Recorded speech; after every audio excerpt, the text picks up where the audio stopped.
Hello everyone and welcome back to Math Bold Master. আৰম্ভ কৰোঁ আমাৰ আজিৰ সেশনটো। তো আজিৰ সেশনটো হ'ব এটা প্ৰেক্টিস সেশন। তো আমি আজি কথা পাতিম কো-প্ৰাইম নাম্বাৰছৰ ওপৰত। তো ইয়াৰ ওপৰত কো-প্ৰাইম নাম্বাৰছৰ বিষয়ে আমি অলৰেডি ডিসকাশন কৰিয়ে থৈছোঁ। দুটা নাম্বাৰ লম, সেই দুটা নাম্বাৰৰ যদি কমন ফেক্টৰ অকল 1 হয় তো হেতুকে কো-প্ৰাইম নাম্বাৰছ বুলি কোৱা হয়। তো ইয়াতে টোটাল 4টা কোৱেশ্চন আছে। So let's go. First question, 25 আৰু 32 কো-প্ৰাইম হ'ব নে নাই? তো ফাৰ্ষ্টতে আমি 25 ৰ ফেক্টৰছ খিনি উলিয়াই ল'ব লাগিব। তো 25 ৰ ফেক্টৰছ কি হ'ব? এটাটো হ'ব 1 আৰু এটা হ'ব 25।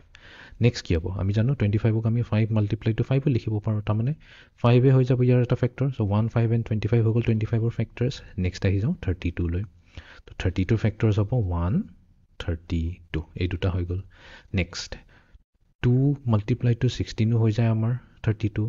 নেক্সট 3 টো নাযায় 4 4 8 যা 32, তাৰপিছত 5 নাযায় 6 নাযায় 7। তো এইকেইটাই হৈ গৈছে আমাৰ ফেক্টৰছ। এতিয়া দুইটাৰে যদি চাওঁ দুইটাৰে কমন ফেক্টৰছ আছে অনলি 1 আৰু বেলেগ একো ফেক্টৰছে মেচ হোৱা নাই। তো ইয়েছ 25 and 32 হ'ব কো-প্ৰাইম নাম্বাৰছ। নেক্সট 5 and 7 কো-প্ৰাইম হ'ব নে নাই? হ'বই। দুটা প্ৰাইম নাম্বাৰ একচুৱেলি কো-প্ৰাইম হৈয়ে যায়। কিয় হৈ যায়? বিকজ 5ৰ ফেক্টৰছ হৈছে 1 আৰু 5 আৰু 7ৰ ফেক্টৰছ হৈছে 1, 7। অনলি 1 কমন ফেক্টৰ থাকিব। সো দুটা প্ৰাইম নাম্বাৰ সদায় কো-প্ৰাইম নাম্বাৰছ হৈয়ে যায়। ফাইন, এতিয়া যাওঁ নেক্সট কুৱেশ্যনটোলৈ। 1 আৰু 8 কো-প্ৰাইম হ'ব নে নাই? অ'কে, তো 1ৰ ফেক্টৰ হৈছে অকল 1 আৰু ইফালে 8 আছে আমাৰ 1 আৰু 1 আছে 2 আছে তাৰপিছত 4 আছে 8 আছে। ঠিক আছে, তো 1 ইয়াতে কমন ফেক্টৰ আছে। ইয়েছ, দে আৰ কো-প্ৰাইমছ।